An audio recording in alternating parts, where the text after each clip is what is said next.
Всем привет! Продолжаем наши приключения в Штатах. Пришвартовались на зерновом терминале в регионе Нола, окрестностях Нового Орлеана. Вот пока прошел по терминалу, уже заметил огромных крыс, которые ночкуются в темных углах.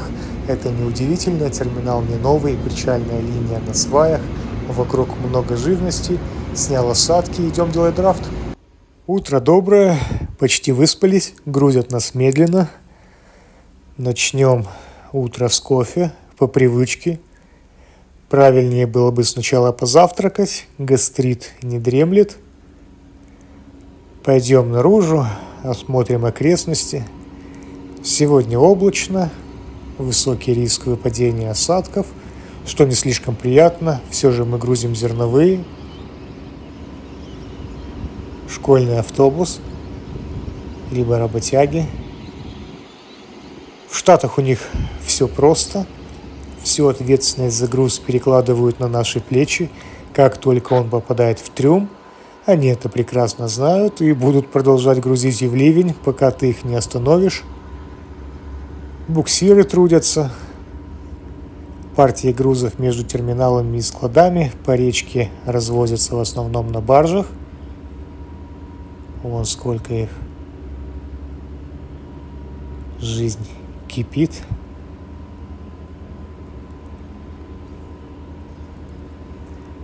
Типичная американская глубинка. Хиллбилли с кругом. Трейлеры, пикапы. Сразу понимаешь, куда приехал. Погрузка у нас идет одним конвейером, сразу на 3 трюма. Частичное зерно поступает с элеватора, ну и с подходящих по реке барж. Временно стоят, пересменка. Просто какое-то нереальное количество диких уток.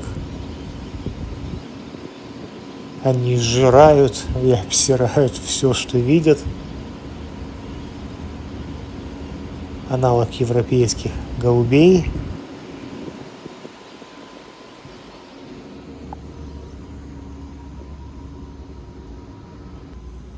Груз мы будем принимать согласно Shore Scale, а это значит, что количество груза будет указано в декларации по береговым весам, и это прекрасно для меня. Значит, не нужно будет спорить, оспаривать количество по окончанию погрузки, по результатам драфт-сурвея и по приходу в следующий порт.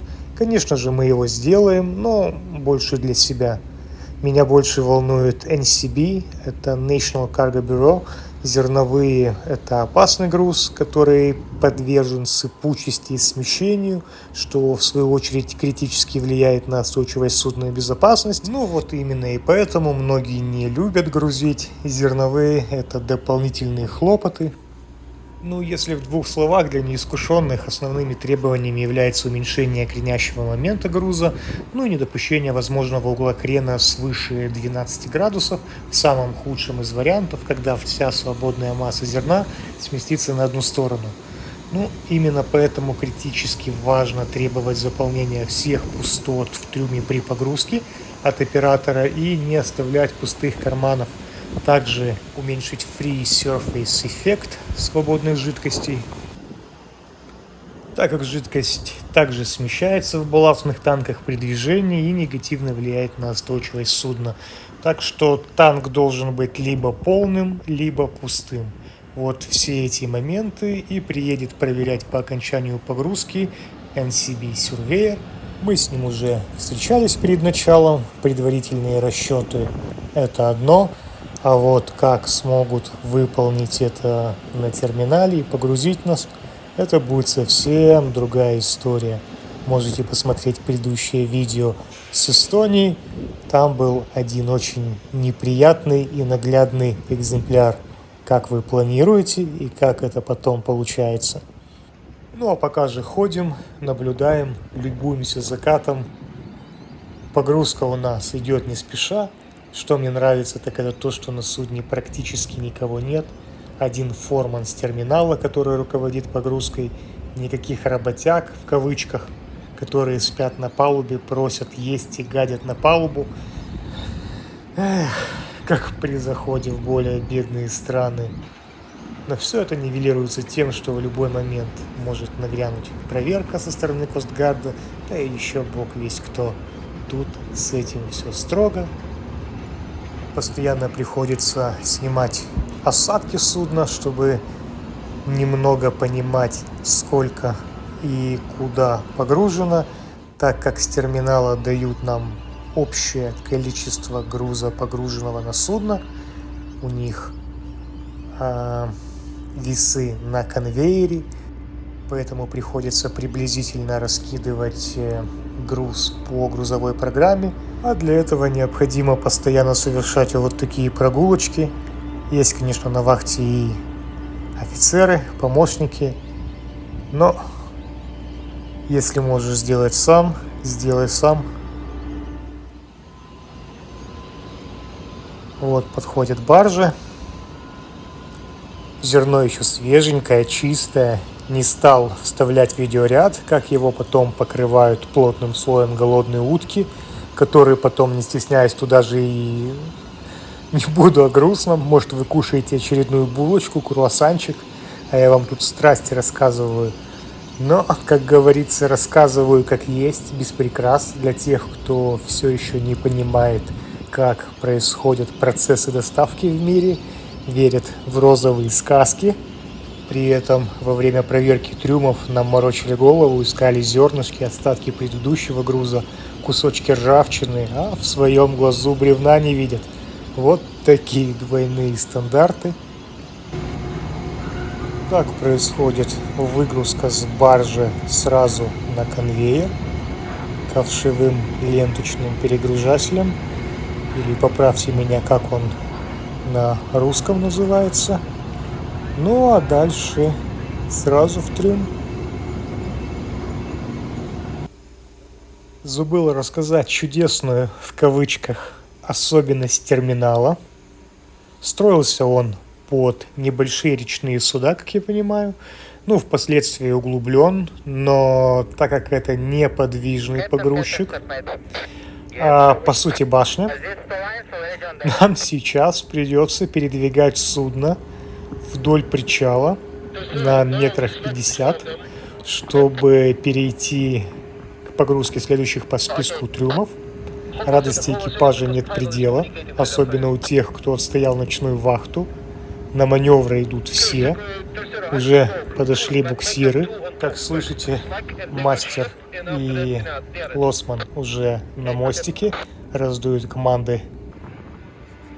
Ну а дальше по стандарту отдаются швартовые, на носу и корме оттянут нас буксирами. Ну и дальше либо шпрингами, продольными канатами будем тянуть судно, либо отработаем главным двигателем. Что я вам рассказываю, эти швартовки у меня в каждом видео. На берегу стоит форман с терминала, который будет смотреть финальную позицию судна, чтобы он смог выставить погрузчик зернометателей на следующие к погрузке 3 трюма. И будем посмотреть. Возможно, будет еще один шифтинг. Возможно, нет. Погода сегодня солнечная. Прогнозы не оправдались. Все дождевые тучи прошли мимо. Мы даже не дергали крышки трюмов. Тишина кругом. Рай для пенсионера. Придется сейчас оставить телефон, записать таймлапс и помогать капитану на маневрах. Еще один интересный момент, который, к сожалению, является скорее правилом, чем исключением, что на речных терминалах в Соединенных Штатах Америки, Канады существуют ограничения. Ограничения по осадке, так как они довольно мелководные, и в то же время по эйрдрафту, так как терминалы не новые и часто невозможно им высоко поднять стрелу, чтобы выполнить комфортно и качественно загрузку трюмов и их тримминг, так что приходится держать судно на ровном киле. То есть кормовая и носовая осадка должны быть одинаковые. Из-за этого приходится постоянно контролировать осадки, вносить изменения в балластные операции, и о сне приходится забыть. Можно, конечно, использовать помощников, но, как говорится, хочешь сделать хорошо и не получить по шапке, сделай это сам.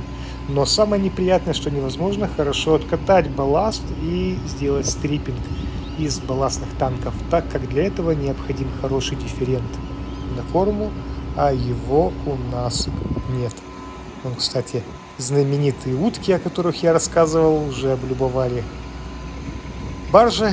Ну, идем на палубу. Вот, кстати, пример хорошего тримминга. В данном случае тримминг — это заполнение у нас всех пустот, карманов, равномерная погрузка.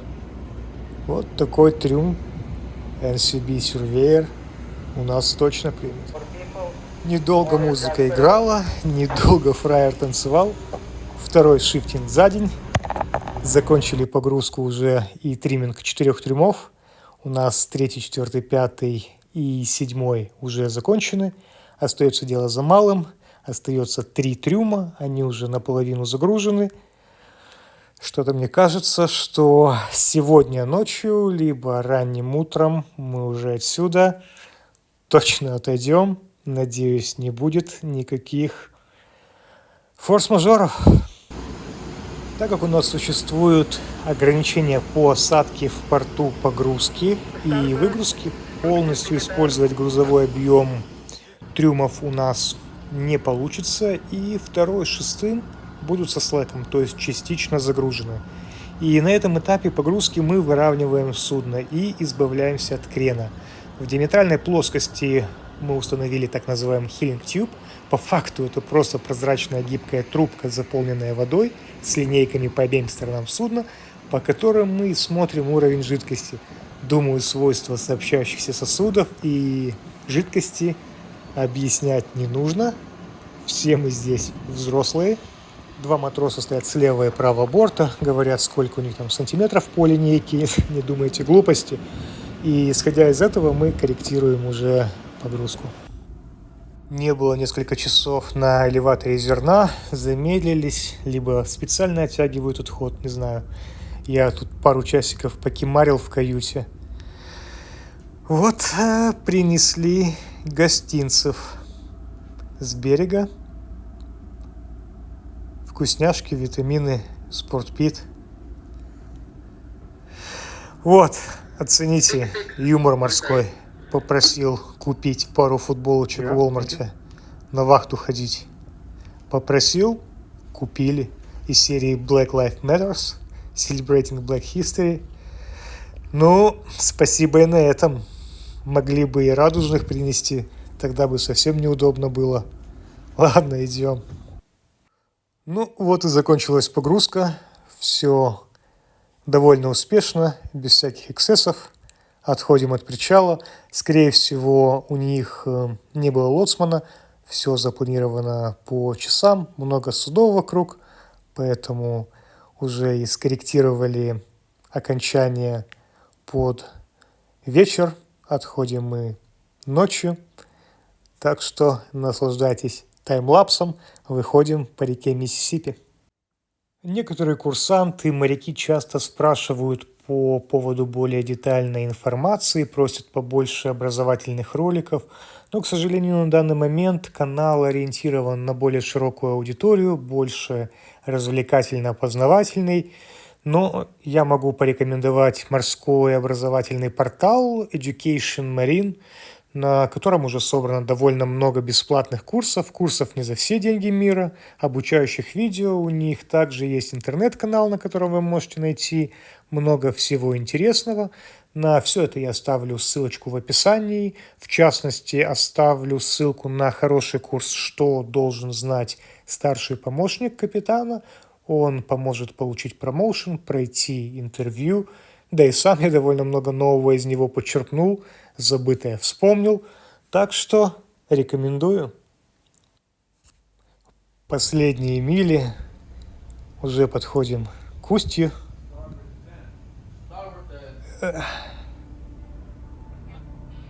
Солнечное утро. красота, тишина.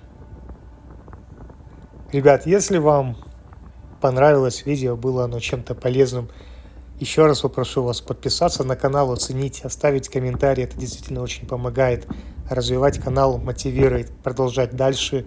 Вам не сложно, мне очень приятно.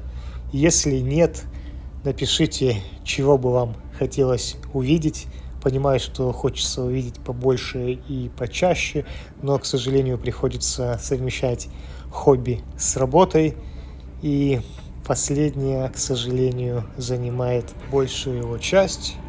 Надеюсь, в скором будущем, когда я стану капитаном, буду сидеть в своей каюте, куплю тоже большой дорогой микрофон, дрон, и меня никто не будет трогать. Они будут выходить немножечко почаще, но это все в обозримом будущем. Давайте вам немножко расскажу о следующем Voyage. Еще до конца нам порт неизвестен, но, скорее всего, это будет один из портов в Германии, скорее всего, Гамбург. Сейчас мы уже находимся в Мексиканском заливе. Погода прекрасная. Что будет дальше, все прекрасно знают. Это Атлантический океан, северный. Я думаю, что приятного мало, но мелочи жизни.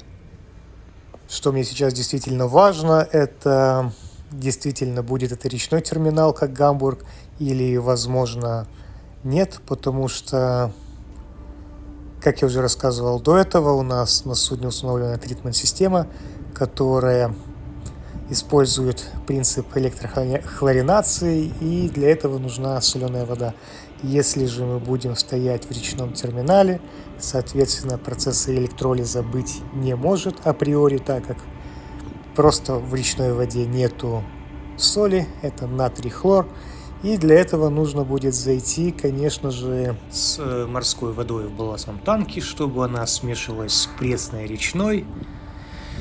А для этих целей у нас выделен Ахтерпик. Ахтерпик — это самый кормовой балластный танк, и он оказывает огромное влияние на кормовую осадку, а у нас по ней и так ограничения. Еще даже в Атлантику не вышли, а погода уже испортилась, поднялся ветер, дожди, подхватило нас попутное течение, скорость 12,5 узлов в грузу. Сейчас проходим Кубу. Увидеть ее, конечно же, не удастся, но вот на карте вам покажу. Вон где-то там, с правого борта. У рядовых сегодня выходной. У нас вышло много переработок во время захода. Стоянка в порты, маневры. Нужно будет замыть палубу, смыть остатки груза, покормить рыбку. Но сейчас это все равно делать не нужно. Проходим недалеко от земли, а впереди времени у нас будет предостаточно. Но вот, к сожалению, дождливая погода, ветер остановят плановое обновление работы на палубе. Но будем приводить в порядок внутренние помещения. Работы, как всегда, хватает. А вам спасибо за просмотр. И до новых встреч.